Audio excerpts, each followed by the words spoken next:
sección. Hola, estamos en el Club Criticón haciendo una pequeña encuesta relámpago. Por favor, cuéntanos, ¿cómo te llamas? Giovanni.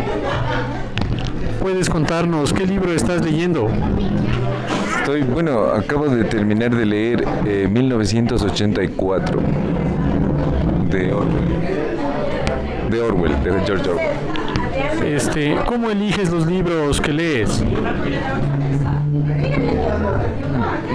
¿Qué será? Pues últimamente como que sí funciona bastante eso de el poder de la mente, del que uno no sabe si existe o no, pero es como que yo le llamé al libro y apareció nada más. Así. Entonces hicimos un intercambio de libros y uno podía poner ahí que quisiera, ¿no? Entonces yo digo, ¿qué quisiera? 1984.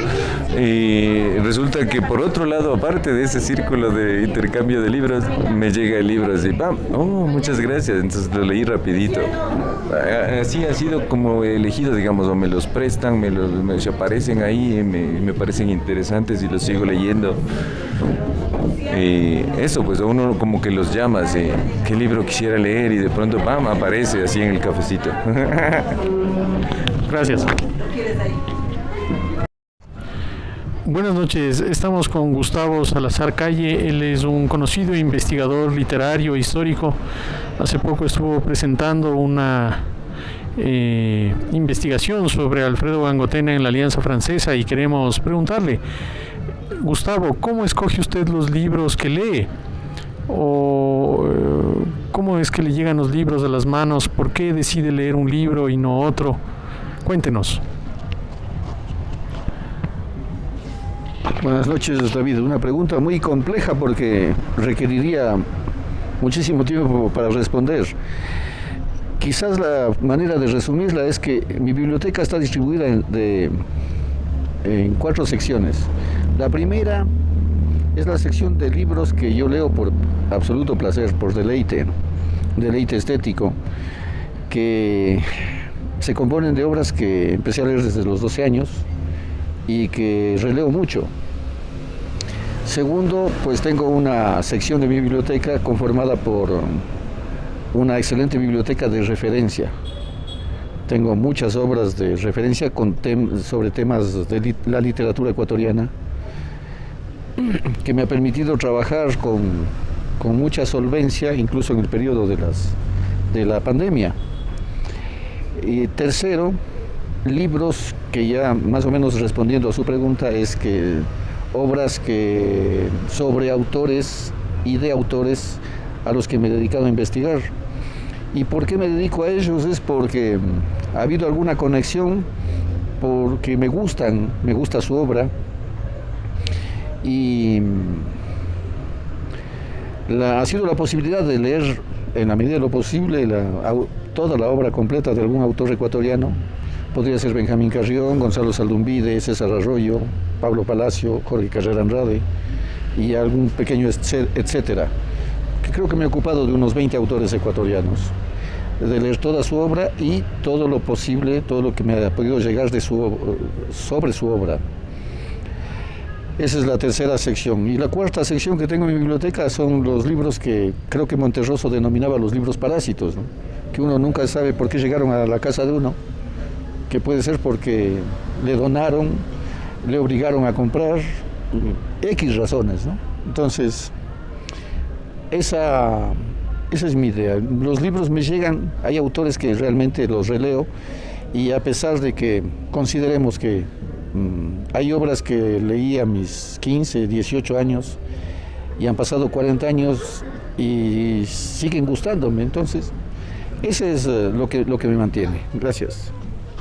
Le hago otra pregunta, Gustavo, pero ¿quién le sugirió esas primeras lecturas? ¿Un maestro, un amigo o un crítico literario, la historia literaria? ¿Dónde va usted encontrando nuevos autores o autores clásicos ya, pero que de pronto no se había interesado? ¿Qué es lo que le mueve a elegir una nueva lectura, digámoslo así? Bueno, en realidad el principio creo que fue que yo tenía cerca una biblioteca pequeña que era de mi padre, de 50 libros más o menos, que es lo que se conservó de él, porque la biblioteca original de él, de alrededor de 500 libros, se perdió. Entonces, eran autores del siglo XIX concretamente, ¿no? Salgari, Verne, Dumas, Hugo, Sienkiewicz. Entonces, después en realidad yo no tenía mucho vínculo con la gente, porque, para ser exacto, mi primer amigo cercano fue cuando yo tenía 19 años, cuando estuve en la universidad. Entonces, antes, creo que quien me prodigó eso fueron las librerías. Visitaba unas librerías, me familiarizaba con ellas, las iba conociendo a profundidad, al punto que después encontraba autores, leía las contratapas, veía algo que me interesaba, leía al autor y luego veía que sí. Luego volvía los días siguientes y compraba a veces toda la obra que había de él. Eso me permitió. Y luego los propios autores, cuando mencionaban otras obras, esa fue mi formación.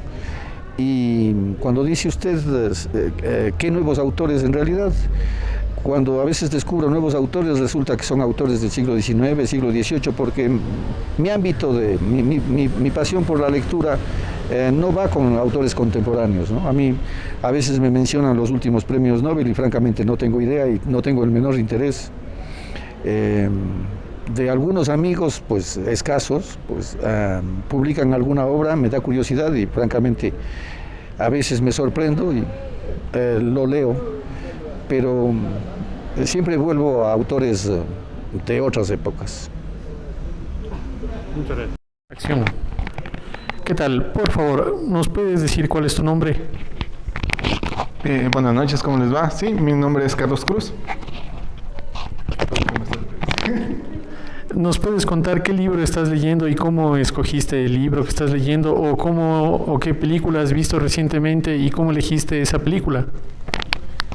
Ya, sobre el tema de los libros, ahorita el que me ayuda a la elección de los mismos son unos amigos que tienen una librería editorial, se llama Tiresias, y usualmente ellos me mandan recomendaciones en base al sentimiento o a cómo me siento en esa semana. Actualmente estoy leyendo uno que se llama En el Camino. Básicamente trata el cómo una persona que tiene una vida tan cotidiana, que trata de salirse de su sitio de confort, y me pareció muy metafórica mi situación actual, porque claro, en una vida cotidiana todos queremos tener aventuras, pero ¿cómo podemos tenerlas si no nos salimos de nuestro sitio de confort? ¿Y quién es el autor de En el Camino? Oye, ahí sí te debería, no me acuerdo, pero puedo buscar. ¿Y las películas que ves? Ya, en el tema de películas, yo soy una persona bastante sentimentalista, entonces últimamente he estado buscando películas de romance, de misterio y esas cosas. La última película que vi se llama Una chica sin límites, y básicamente trata de una historia de un amor que es imposible, porque las dos personas se quieren, pero a la vez saben que si estuvieran juntas se hicieran daño. Entonces es una película viejita del 2005, pero muy buena. ¿Y quién es el director? ¿Te acuerdas? No, eso sí no me acuerdo. Ya. Muchas gracias.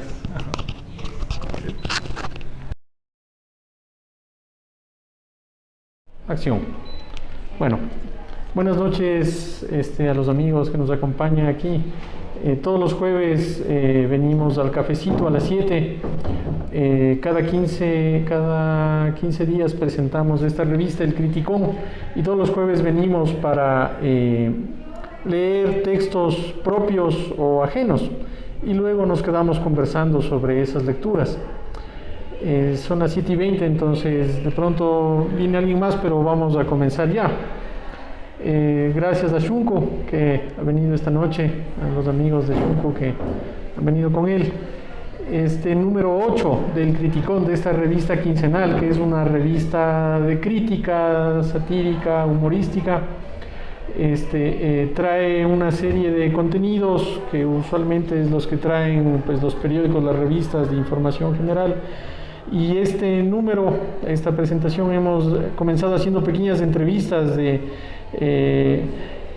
una Giovanni, que es siempre nuestro cámara y director de estas emisiones. Luego a Gustavo Salazar, que nos lo encontramos en la puerta, que es un investigador literario. digamos, de los amigos que está aquí, que tu nombre, recuerdan, Carlos. ¿Qué leen? ¿Qué leen? Les preguntábamos a Carlos, a Gustavo Salazar, a Giovanni. ¿Y cómo eligen sus libros? Carlos nos contaba que elige sus libros por las recomendaciones de la librería Tiresias. Entonces ese es justamente el papel del crítico, del criticón. Como sugerir libros, a veces puede también comentar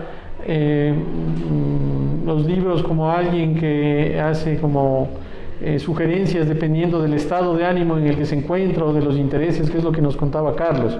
Es lo que hace un crítico de libros, pero también es lo que hace un crítico de cine e incluso un crítico social, que es como alguien que tiene un panorama un poco amplio de la literatura o del cine o de la sociedad y según eso sugiere libros para los lectores.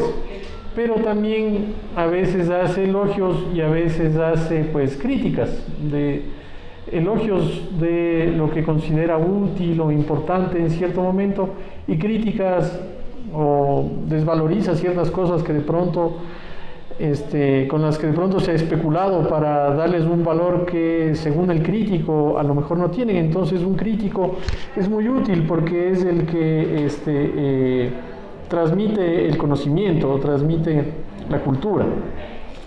Entonces esa es un poco también la pretensión de este criticón que hoy trae la portada, pues una alusión a lo que pasa ahora entre Estados Unidos y China, que han desatado una guerra comercial.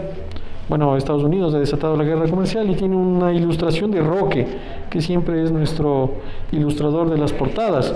Y en la contratapa trae el fragmento de una crónica de Philip Agee, que es sobre toda la violencia que vivimos el año pasado y se llama El Nuevo Terror.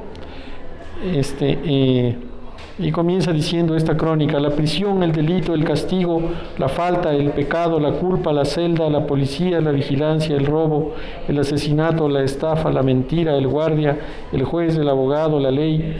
Nuestra vida entera gira en torno al miedo a romper la ley, a saltarse la ley, a transgredir la ley. En el interior, el criticón trae una serie de reflexiones sobre la actualidad. Una, por ejemplo, ¿quién cuenta los votos?, que se refiere al papel del Consejo Electoral. Y pues está escrito de forma, es una pequeña ficción en la que habla la maestra, la profesora de escuela de Diana Tamaín, diciendo que Diana no era muy buena con los números cuando era estudiante. Luego hay una serie de, pues un cómic dedicado a Trump marca territorio. Pues aquí está un Trump convertido en un perro muy bravo, pues orinándose en Groenlandia, en Canadá, en México, en Panamá. Está aquí también pues que tiene un espacio ya constante en esta página, que es una invitación a usar la bicicleta, a visitar el Club Criticón, que es como les contaba los jueves. Luego tenemos un corrido para los gringos, en esta sección Cita con la Histeria, que bueno, en cierto momento cita a los Tigres del Norte, unos cantantes mexicanos. Dicen los Tigres del Norte en uno de sus corridos: somos más americanos que el hijo de anglosajón, indios de dos continentes mezclados con español.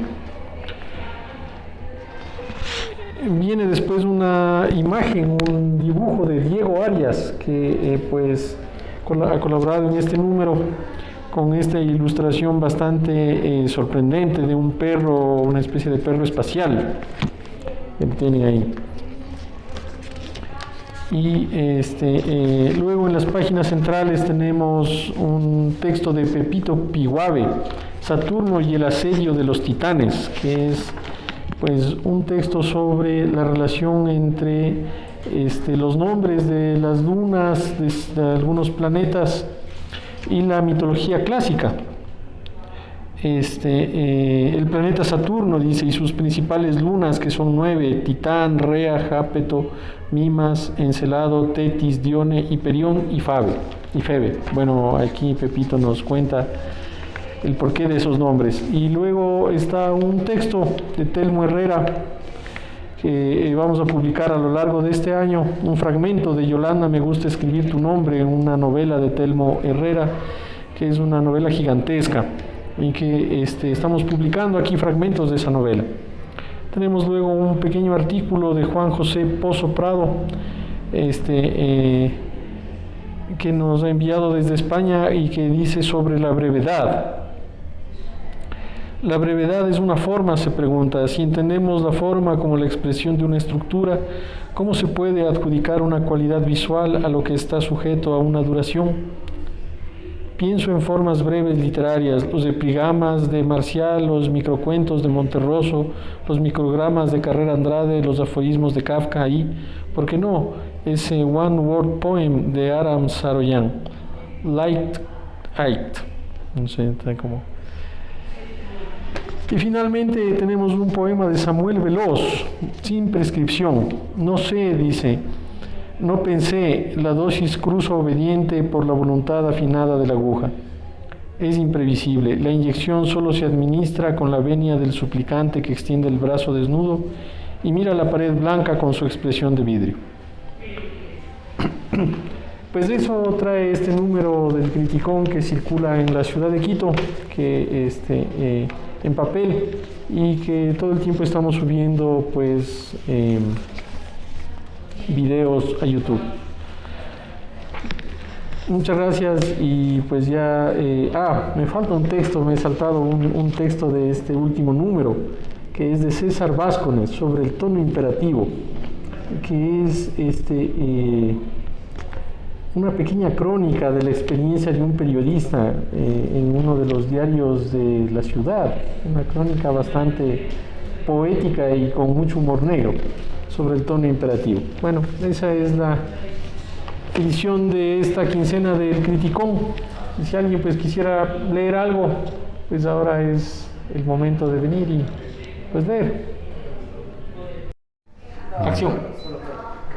Buenas noches con todos. Voy a leer un artículo escrito por Philip Allí. El nombre es del Nuevo Terror y tiene una imagen súper bonita del asesino de taxistas. Creo que se llama Fernando Hermoso, pero X. Bueno, dice así: la prisión, el delito, el castigo, la falta, el pecado, la culpa, la celda, la policía, la vigilancia, el robo, el asesinato, la estafa, la mentira, la guardia, el juez, el abogado, la ley. Nuestra vida entera gira en torno al miedo a romper la ley, a saltarse la ley, a transgredir la ley. También hay días en los que abiertamente violamos la ley, porque la consideramos injusta, insidiosa, criminal. ¿Quién es el criminal cuando el que hace la ley es considerado criminal por el que la incumple? Si una persona no se considera en falta ni se siente culpable, ¿qué pueden hacer los jueces y policías con él? ¿Cómo consigue la sociedad provocar el sentimiento de culpa en sus miembros? Y sí, a pesar de cometer una infracción, o más rotundamente un crimen, ¿no se sentirán culpables? ¿No creyeran haber roto las leyes? ¿Qué con ellos? Dentro de la misma cárcel, en lugar de castigo, las bandas criminales se arman, toman posesión de pabellones, comedores, tiendas, se apoderan de todo lo que pueden, como lo hace el Estado. Imponen su ley en la vida de los demás. En la calle practican todos los delitos, entre ellos el secuestro, que es como si dijéramos que deciden apresar a alguien a quien cobran fianza para dejar en libertad. El Estado ya no solo se declaró en emergencia para hacer frente a su enorme y creciente poder, sino que declaró una guerra interna contra ellos y las acusa de terrorismo. Eso es algo nuevo, la guerra contra el terrorismo, como la que se libró contra Osama Bin Laden o ISIS. Es una guerra policial en la que no existe un Estado o un territorio al que se ataca, sino que los enemigos del Estado y la sociedad están dispersos, son invisibles, Son criminales que buscan destruir el Estado mediante masacres, bombazos, incendios. Los actos terroristas tienen una poderosa intención propagandística. El asesinato de los políticos y el descuartizamiento, decapitación y exhibición de cuerpos tiene como fin influir en la conciencia colectiva para que la mayor cantidad de gente se horrorice y sienta temor. En América Latina hemos conocido el terror de Estado, pero esta vez es una nueva clase de terror. Por Philip Agee.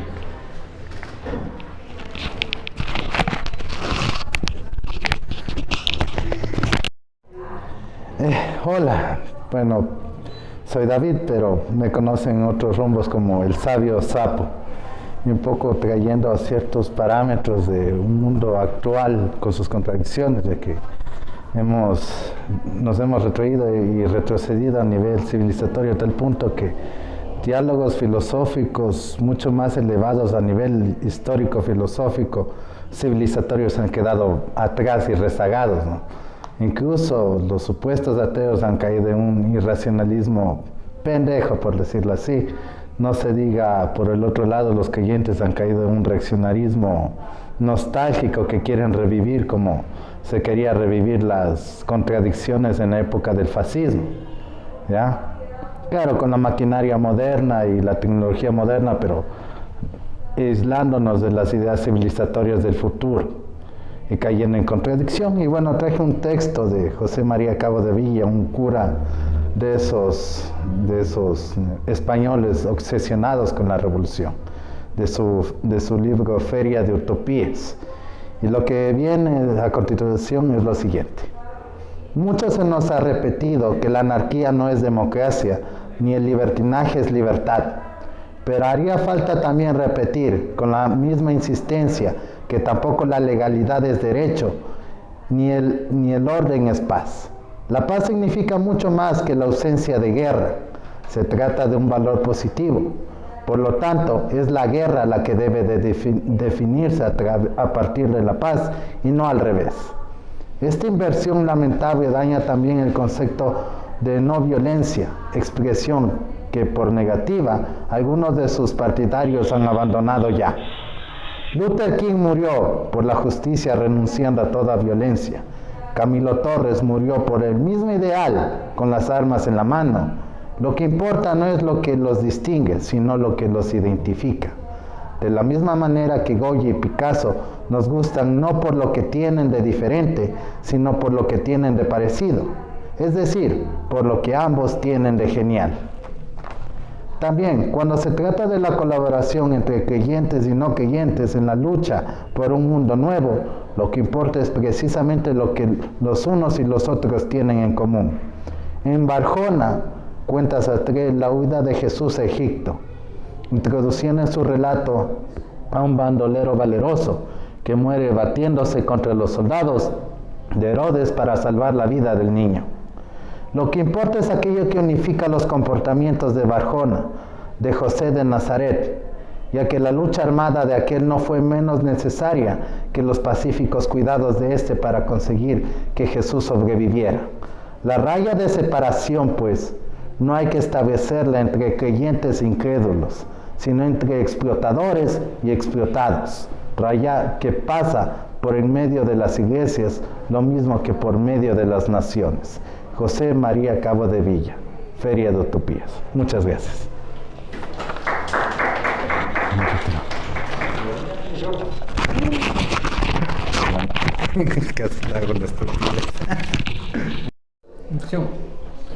Ya, este es un escrito de un autor, un filósofo contemporáneo de nombre Villon, que hace una crítica tanto constructiva como para que podamos despertar y darnos cuenta sobre la agonía del eros, del amor y de todo lo que representa.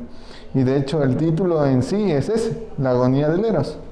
Y hubo un párrafo en especial que la verdad me dejó pensando y hasta el día de hoy lo trato de leer a menudo.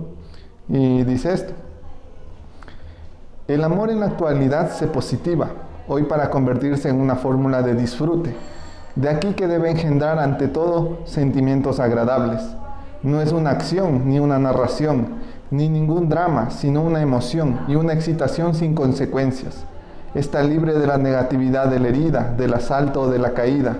Caer en el amor sería ya demasiado negativo, pero precisamente esta negatividad constituye el amor. El amor no es una posibilidad, no se debe a nuestra iniciativa, es sin razón, nos invade y nos hiere.